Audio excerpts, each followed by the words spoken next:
नमस्कार मंडळी, पुन्हा एकदा शंभूज क्रिएशन या चॅनलवरती तुमचं सर्वांचं खूप खूप मनापासून स्वागत आहे. तर बघा, या अगोदरच्या व्हिडिओमध्ये आपण कटोरी ब्लाऊजच्या बॅक पार्टची ड्राफ्टिंग केली होती 38 साईजच्या. आता आपण फ्रंट पार्टची ड्राफ्टिंग करणार आहे 38 साईजच्या. तर प्रिया मॅमच्या मेथडनुसार आपण हा जो ब्लाऊज आहे तो ड्राफ्टिंग करतोय. तरी हे बघा, हे मेजरमेंट घेतले. या अगोदरचा व्हिडिओ तुम्ही बघितला नसेल तर नक्की जाऊन चेक करा, कारण त्यामध्ये आपण बॅक पार्टची सर्व डिटेलमध्ये ड्राफ्टिंग तुम्हाला दाखवली. तर आता आपण फ्रंट पार्टची ड्राफ्टिंग करणार आहोत. तर या मेजरमेंटनुसारच ड्राफ्टिंग करणार आहोत. तर चला, इथे मी कार्डशीट पेपर घेतला आहे. तर सर्वात अगोदर आपल्याला शोल्डरचं मेजरमेंट टाकायचं आहे. तर शोल्डर आहे आपले 15.5, तर त्याचं निम्म करायचं आहे आपल्याला. तर 15.5चं निम्म झालं 7.25 इंच. तर 7.25 इंचावर आपल्याला शोल्डरची इथून मार्किंग करायची. बघा,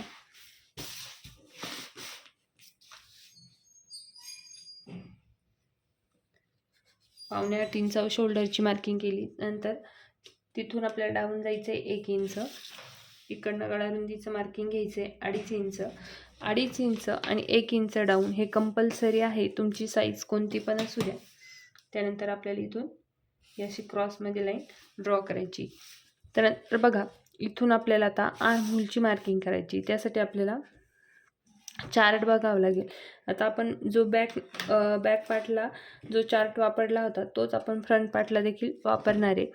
तर आपला बॅक आणि फ्रंट दोन्ही पण डीप आहे. तर हे बघा, इथं आपण डीप नेक जो फॉर्म्युला आहे तो इथं आपण घेणार आहे. चेस्ट किती आपली 38. तर 38 साईजनुसार बघा, चेस्ट भागिले 38 भागिले 6 करू, प्लस करायचं आहे अर्धा इंच 0.5. ते किती झालं 6.8 म्हणजे 6.25 इंच. तर इथून आपल्याला टेप ठेवायचा आहे आणि 6.25 इंचावर मार्किंग करायची. बघा, इथून आता ही झाली आपली छातीची लाईन. तर इथं बघा, आता डीप नेक आहे, त्यामुळे डीप नेकला लूजिंग देणं कंपल्सरी आहे. तर आपली साईज किती आहे 1.5 इंच आहे. सॉरी, लूजिंग किती द्यायची आहे तर 1.5 इंच द्यायची. तर बघा, चेस्ट मेजरमेंट आहे 38, तर त्यामध्ये 1.5 इंच लूजिंग देणं कंपल्सरी आहे. डीप नेक जरी असलं तरी आपल्याला लूजिंग द्यायची आहे साईजनुसार.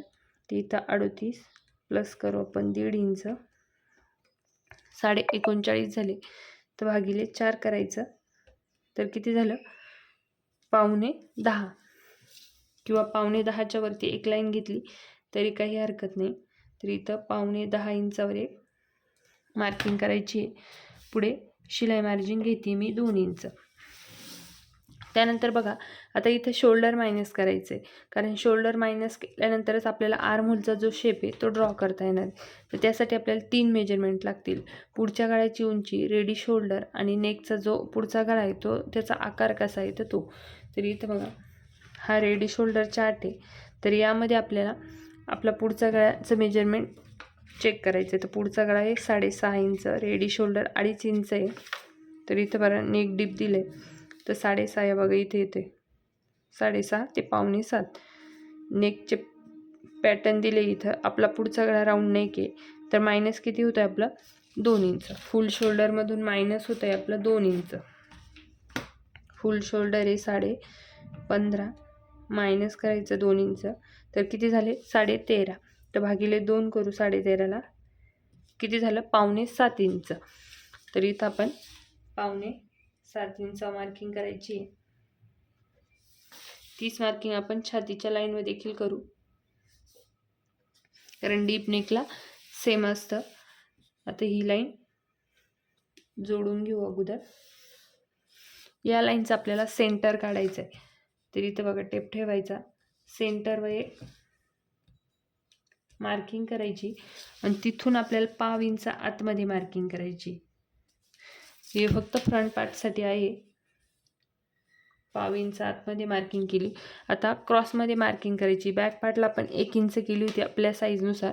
आता इथं आपण 1/2 इंच करणार आहे, कारण 40च्या आत असेल तर इथं क्रॉस मार्किंग बॅक पार्टला 1 इंच आणि फ्रंट पार्टला 1/2 इंच करायची. आणि 40च्या पुढे असेल तर बॅक पार्टला 1.25 इंच आणि फ्रंट पार्टला 1 इंच करायची. आर्महोलचा शेप ड्रॉ केला. त्यानंतर बघा मायनस झालेले शोल्डर आणि ही जी क्रॉस लाईन, या क्रॉस लाईनचा आपल्याला सेंटर काढायचा आहे. तर इथं बघा टेप असा ठेवायचा, सेंटर वे मार्किंग करायची आहे. तिथून टेप तुम्हाला असा ठेवायचा आहे आणि मार्किंग करायची आहे पुढच्या गळ्याची. तर पुढचा गळा किती आहे? 6.5 इंच. तर इथं पुढच्या गळ्याची मार्किंग केली.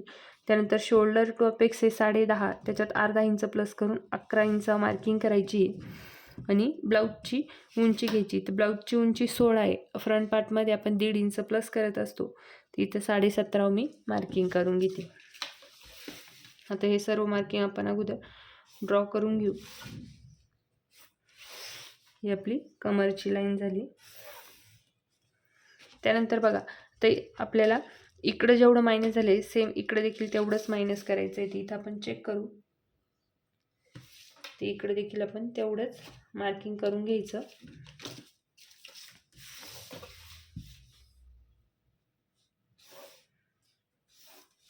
मायनस केलं.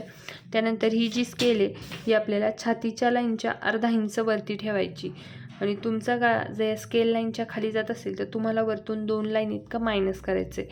मायनस जर केलं नाही तर तुमचे जे शोल्डर आहे ते लूज पडतील. डीप नेकला मायनस करणं कंपल्सरी आहे. तर कधी छाती ही स्केल आहे, या स्केल लाईनच्या खाली गळा गेला तर किंवा स्केल लाईनवर असला तरीच. आता हे बघा आपला गळा कुठे आहे? इथे येते ही जी लाईन. स्केल लाईनवर पण नाही आणि स्केलच्या खाली पण नाही. त्यामुळे आपण काहीच मायनस करणार नाही, जसं आहे तसंच ठेवणार आहे. पण तुमचं स्केल लाईनच्या खाली जात असेल किंवा स्केल लाईनवर जरी असेल तर तुम्हाला मायनस करायचं आहे. इथं रेडी शोल्डरची मार्किंग करते मी. रेडी शोल्डर 2.5 इंच होतं, त्याच्यात 1 इंच प्लस करून 3.5 इंच मार्किंग केले. त्यानंतर इथून बघा 1/2 इंच असं मार्किंग करायचं आणि ते क्रॉसमध्ये इकडं जॉईन करायचे. कारण शोल्डर जे असतात ते क्रॉसमध्ये असतात, थोडे सरळ नसतात. इथून आपल्याला गळारुंदी चेक करायची. तर गळारुंदी किती येते? 3.25. ती इथं देखील सेम 3.25 घेऊ आणि बॉक्स बनवून घ्यायचा आहे. पुढचा गळा आपला राऊंड आहे, तिथं पुढच्या गळ्याचा शेप मी इथं ड्रॉ करून घेते. बघा पुढच्या गळ्याचा शेप ड्रॉ केला. त्यानंतर आपल्याला इथं अपेक्स टू अपेक्सचं मार्किंग करायचं आहे. तर आपला अपेक्स टू अपेक्स किती आहे? 8 इंच आहे. तर त्याचं निम्म घ्यायचं. तर 8 इंचाचं निम्म किती झालं? 4 इंच. इथं 4 इंच मार्किंग केली. आता इथे जेवढी केली तेवढी कमरच्या लाईन आपल्याला अर्धा इंच कमी करायची. तर इथे मी 3.5 इंच घेते. स्केलने आपण ही लाईन जोडून घेऊ. त्यानंतर आपल्याला इथं टक्स घ्यायचा आहे. तर टक्स कसा घ्यायचा आहे? आपल्या साईजनुसार घ्यायचं आहे. तर आपली साईज किती आहे? 38. तर 38 साईजनुसार आपण टक्स घेणार आहे इथं. तर बघा हा टक्स चार्ट आहे. तिथं आर्महोल आणि वेस्ट म्हणजे कमर आणि मोंढ्यातले दोन्ही टक्स दिले. तर इथं आपल्याला चेक करायचं 38 साईज. आर्महोलचा टक्स आहे 1.5 इंच आणि कमरचा टक्स आहे आपला 3 इंच. तिथं 3 इंचावर टक्सचं मार्किंग करते मी कमरच्या. ते आपल्याला इथं जॉईन करून घ्यायचे. त्यानंतर बघा आपल्याला कमरचं मार्किंग करायची. तर कमर किती आहे आपली? कमरमध्ये कुठल्याही प्रकारची लूजिंग द्यायची नाही. तर कमर आपली 36 आहे, तिला भागिले 4 करू. तर किती झालं? 9 इंच. तर त्यानंतर हा टक्स आहे, हा टक्स देखील मायनस होणार आहे. या टक्सचं देखील मार्जिन घ्यायचं आहे आपल्याला. त्यामुळे या 9 इंचामध्ये आपण प्लस करू 3 इंच. तर किती झाले? 12. टक्सचं पण मार्जिन घ्यायचं आहे. तुमच्या साईजनुसार जसा टक्स येईल तसं तुम्हाला मार्जिन घ्यायचं आहे. मार्किंग केलं. पुढं शिलाई मार्जिन घेतली मी 2 इंच.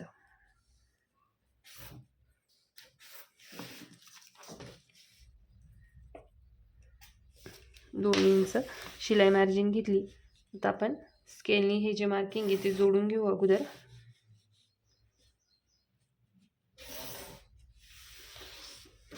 त्यानंतर ही जी लाईन आहे या लाईन आपल्याला सारखेच 3 सेंटर काढायचे, कारण आपल्याला शेप द्यायचा आहे त्यासाठी. तर हे बघा इथं मी सेंटर एक मार्किंग करते. त्यानंतर पुन्हा तिथून टेप असा फोल्ड करायचा, पुन्हा सेंटर एक मार्किंग करायची, तसा स्टेप खाली घेऊन पुन्हा एक मार्किंग करायची. म्हणजे या लाईनवर सारखेच 3 सेंटर काढायचे. तर सर्वात कमरच्या लाईन जवळचा जो सेंटर आहे तिथून अर्धा इंच बाहेर जायचं, इथून पाव इंच बाहेर जायचं. तर आपण स्केलने अगोदर हे जोडून घेऊ. हे बघा, इथून एक लाईन इतका आपल्याला असा शेप देऊन घ्यायचा आहे. त्यानंतर आपल्याला ह्या दोन्ही लाईन ज्या आहे त्या चेक करून घ्यायच्या आहे. तर अगोदर आपण ही लाईन चेक करू. ती ही किती आपली 6.5. तर ही पण आपल्याला तेवढीच हवी आहे, त्यानुसार मार्किंग करायची आपल्याला. तर हे बघा, एक मिनिट, व्यवस्थित चेक करून घ्यायचे. तर हे बघा, इथे येते 6.5, म्हणजे हा गॅप किती येतोय, अर्धा इंचाच्या वरती एक लाईन. तर इथे किती घेणार आपण, 1.25 इंच, म्हणजे अर्धा इंचाच्या वरती एक लाईन, तर त्याच्यात डबल घ्यायचं आहे आपल्याला. त्यानंतर इथं जेवढा आला आहे तेवढंच आपल्याला इथं देखील घ्यायचं आहे, अर्धा इंचाच्या वरती एक लाईन, आणि इकडे घ्यायचं आहे तेवढंच, अर्धा इंचाच्या वरती एक लाईन. तर ही आपण मार्किंग जोडून घेऊ. ती इकडे देखील सेम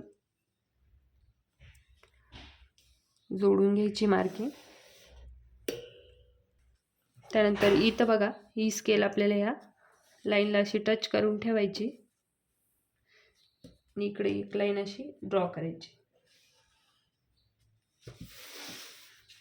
त्यानंतर बघा, आता इथं आपण किती घेतलाय, 3 इंचाचा टक्स घेतलाय, तर त्याच्या निम्मा आपल्याला इथे घ्यायचा आहे, म्हणजे 1.5 इंच. तर हे बघा, ही छातीच्या लाईन आहे, छातीच्या लाईनवर 1.5 इंच असा टेप ठेवायचा, पुढे सरकवत न्यायचं आहे, आणि जिथं टच होईल तिथं मार्किंग करायची आहे. बघा इथं, तर ह्या 1.5 इंचाचं निम्म घ्यायचं, दोन्ही बाजूनी तेवढं मार्किंग करायचं आपल्याला. इकडे देखील सेम. तर ही मार्किंग आपण इथं जॉईन करून घेऊ.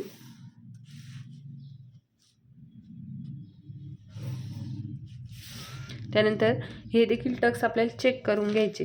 तर अगोदर आपण ह्या साईडचा जो गळ्याकडच्या साईडचा टक्स आहे तो चेक करू. तो किती आपला 6.5 इंचाला एक लाईन कमी, तर हा देखील आपल्याला तेवढाच हवा आहे.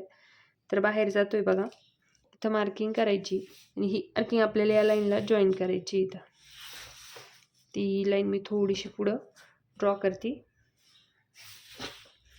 इथं बघा, ती लाईन पण इथं जॉईन करायची, आणि इथं आपल्याला नवीन आर्म होलचा जो शेप आहे तो इथं मी ड्रॉ करून घेते. इथे मी नवीन आर्म होलचा शेप जो आहे तो ड्रॉ केला आहे. तर बघा, ही आपली जेवढी बेसिक ड्राफ्टिंग आहे, ही आपली बेसिक ड्राफ्टिंग झाली. तर यामध्ये बघा, तुम्ही प्रिन्सेस कट पण ड्रॉ करू शकता, 4 टक्स पण ड्रॉ करू शकता, 1 टक्स पण ड्रॉ करू शकता, आणि कटोरी पण ड्रॉ करू शकता. आता आपण इथं कटोरी ब्लाऊजची ड्राफ्टिंग करणार आहे. तर इथं देखील सेंटरला आपल्याला टक्स घ्यायचा आहे. तर अगोदर आपण तो टक्स घेऊ. 1 इंचाचा टक्स घ्यायचा आहे. तर दोन्ही बाजूनी अर्धा इंच मार्किंग करायचं, इथं जॉईन करायचं आहे. आता इथं बघा, आता तुमच्याकडे जर शोल्डर टू लोअर चेस्टचं मेजरमेंट असेल तर त्यामध्ये अर्धा इंच प्लस करून मार्किंग करायची. आता माझ्याकडे नाही आहे, तर मी क्रॉसपट्टीची डायरेक्ट मार्किंग करते. तर मला बेल्ट किती हवा आहे त्यानुसार इथं मी मार्किंग करणार आहे. तर इथं मला बेल्ट जो आहे तो 2.5 इंचाचा तयार हवा आहे, तर मी इथं 3 इंचावर मार्किंग करते. तर इथं 3 इंचावर मार्किंग करून घेते बघा अशी. तर तुम्हाला जेवढा बेल्ट तयार हवा आहे त्यानुसार अर्धा इंच प्लस करून त्यामध्ये मार्किंग करायची. तर इथे मी 3-3 इंचावर मार्किंग करून घेते, म्हणजे बेल्ट जो आहे तो 2.5 इंचाचा तयार होणार आहे. इथं देखील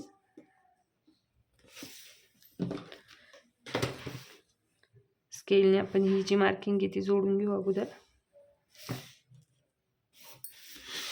इथं बघा, क्रॉसपट्टीची जी मार्किंग आहे आपण ती ड्रॉ केली आहे. तर क्रॉसपट्टीला शेप देण्यासाठी इथं मी 1/2 इंच वरती मार्किंग करते. आणि बघा, फ्रेंच कवने असा क्रॉसपट्टीला थोडासा असा मध्ये शेप देऊन घेते, म्हणजे आपली कटोरी जी आहे ती व्यवस्थित बसेल. तर क्रॉसपट्टी देखील ड्रॉ झाली आहे. कशी ड्रॉ केली तुम्हाला मी इथं व्यवस्थित सांगितले. शोल्डर टू लोअर चेस्टचं मेजरमेंट असेल तर त्याच्यात अर्धा इंच प्लस करून मार्किंग करायची. इथून आपण जे फ्रंटचे जे मेजरमेंट टाकतो त्याच पद्धतीने. आणि जर तुम्हाला नसेल तर बेल्ट किती इंचाचा तयार हवा आहे त्याच्यामध्ये अर्धा इंच प्लस करून मार्किंग करायची. ते इथं बघा, तर मी हा गॅप चेक करते, हा किती येतो आहे 3.25 इंचच्या वरती एक लाईन. तर सेम मी इथं 3.25 इंचच्या वरती एक लाईन मार्किंग करते, म्हणजे पूर्ण जी कटोरी ती आपली हा जो गॅप आहे यानेच पूर्ण तयार होईल. ती इथं हा चेक करून घेते, हा किती येतो आहे 3 इंच. तर इथं पण 3 इंचावर एक मार्किंग करते. समजलं? इथून हा गॅप चेक करायचा, हा जेवढा आला आहे तेवढाच आपल्याला इथून देखील तेवढाच मार्किंग करायचा. त्यानंतर हा जेवढा गॅप आहे हा चेक करायचा आणि तो इथं आपल्याला क्रॉसपट्टीवर मार्किंग करायचा आहे. त्यानंतर इथून पण एक मार्किंग करते मी, 3.25 इंचावर करते, पण जसा कटोरीचा शेप येईल त्यानुसार आपण मार्किंग करणार. ती इथं बघा, इथे 1 इंचावर गळ्याच्या साईडनी मार्किंग केली. तर आपण ही लाईन अगोदर ड्रॉ करून घेऊ. इथून आता कटोरीचा शेप जो आहे तो मी ड्रॉ करून घेते बघा. आता मार्किंग आपण इथे केली होती, पण शेप थोडा बाहेर जातोय, पण काही हरकत नाही, साईजनुसार तसं आपलं मार्किंग आले. तर अशा पद्धतीने आपण कटोरीचा जो शेप आहे तो देऊन घेतला आहे. समजलं तुम्हाला? इथून आपण जेवढा गॅप आला होता सेम इथे देखील तेवढाच गॅप टाकला आहे. त्यानंतर इकडे देखील आपण जेवढा गॅप आला होता तेवढा गॅप इथं क्रॉसपट्टीवर टाकला आहे. समजलं? तर आता आपण कटिंग करून घेऊ. इथे मी आता जसं मार्किंग आहे त्या पद्धतीने कटिंग करते.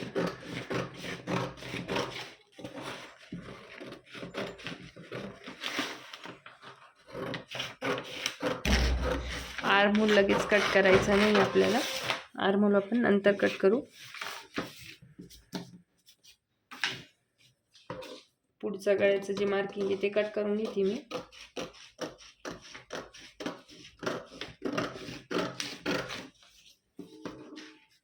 त्यानंतर क्रॉसमधली शोल्डरची लाईन आणि आर्महोल जो आहे तो एक्स्ट्राचा कट करून घेते बघा. त्यानंतर बघा, हा जो टक्स आहे कमरचा तो कट करायचा, कारण तो टक्स कट केल्यानंतरच आपल्याला आर्महोलचा टक्स जो आहे तो मायनस होतो आणि आपल्याला आर्महोल कट करता येतो. इथून मी कमरचा जो टक्स आहे तो कट केला.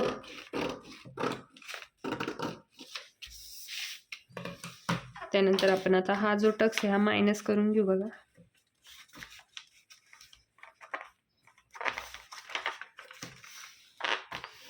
तर मायनस केला, इथं कटोरीचा जो शेप आहे तो मागे पुढे होतोय, तो आपण व्यवस्थित देऊन घेऊ. ते बघा,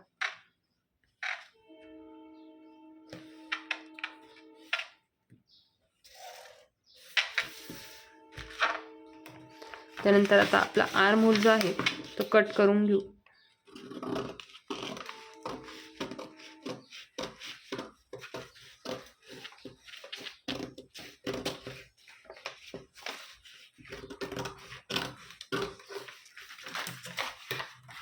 तर बघा, आर्महोल कट केला. त्यानंतर आपल्याला आता ही जी क्रॉसपट्टी ती कट करून घ्यायची.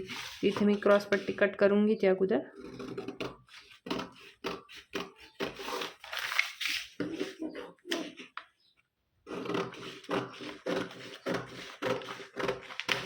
क्रॉसपट्टी कट केली. त्यानंतर आपल्याला कटोरी जी आहे ती कट करून घ्यायची. तिथे मी कटोरी देखील कट करून घेतली.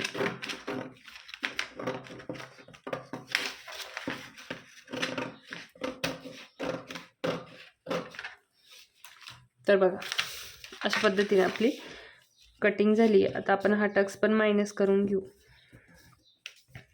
मायनस झाला. त्यानंतर आपण आता बॅक पार्ट घेऊ. तर इथं बघा, बॅक पार्ट घेतलाय. आता आपण हे साईडचे जे पार्ट आहे हा टक्स मायनस करायचा. इथं पिन देखील लावू शकता तुम्ही. आता बघा, इथं तुम्हाला हा जो पार्ट आहे व्यवस्थित ती जी मार्जिन आहे ती व्यवस्थित टच करून ठेवायची. इथं फक्त आपल्याला 1/2 इंच इतकं गॅप ठेवायचं आहे. त्यानंतर क्रॉसपट्टी घ्यायची. क्रॉसपट्टी देखील बघा अशा पद्धतीने ठेवायची. आणि आता मार्किंग करून घेते मी. इथं देखील ते आपण बाजूला ठेवू. इथं आपल्याला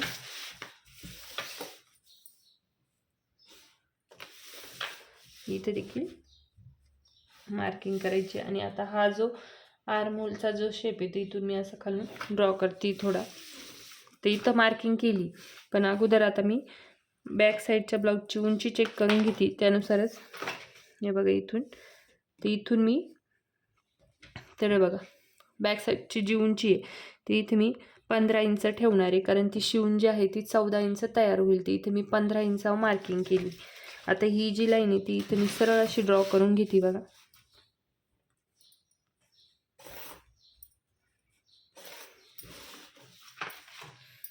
लाईन ड्रॉ झाली तर बॅक पार्ट पण आपला ड्रॉ झाला आहे. आता आपण कट करून घेऊ, पण त्या अगोदर आपल्याला बॅक साईडचा जो गळा आहे त्याची मार्किंग करायची. तर बॅक साईडच्या गळ्याची मार्किंग करते.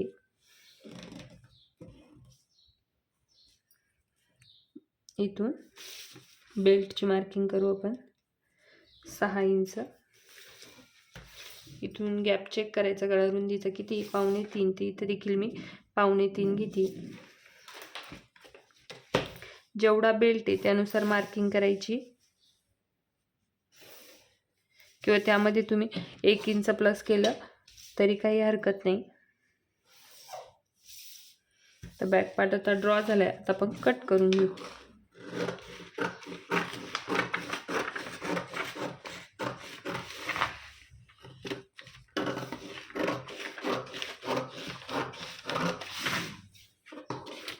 बॅक साईडचा गळा देखील कट करून घेते मी इथं.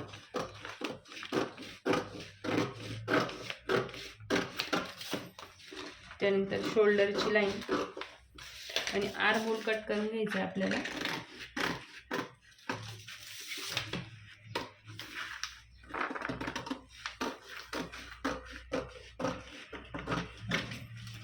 तर बघा अशा पद्धतीने आपण बॅक पार्टची देखील कटिंग करून घेतली. आता कटोरी ब्लाऊजचे जे सर्व पॅटर्न आहेत ते आपले कट झाले. स्लीव कशी कट करायची या अगोदरच्या व्हिडिओमध्ये मी तुम्हाला डिटेलमध्ये दाखवलं आहे. तर बघा बॅक पार्ट जसा आहे तसा बंद बाजूला ठेवायचा. फक्त हा जो फ्रंट पार्ट आहे तर इथून बघा कटोरी जॉईंट होणार आहे, ते इथं अर्धा इंच वाढवायचे आणि खालून क्रॉसपट्टीसाठी अर्धा इंच वाढवायचं. त्यानंतर कटोरी बघा, कटोरी तुम्हाला इथं फक्त वाढवायचं नाही, तर चहू बाजूने अर्धा इंच वाढवायचं. इकडनं पण क्रॉसपट्टी जॉईंट होणार आहे, इथं पण क्रॉसपट्टी जॉईंट होणार आहे, इकडनं पण अर्धा इंच आहे हुकपट्टीसाठी वाढवायचे, फक्त गळ्याच्या साईडने. आणि हा जो टक्स आहे हा तुम्हाला मार्किंग करायचं आहे जसं आहे तसं. आणि क्रॉसपट्टी बघा,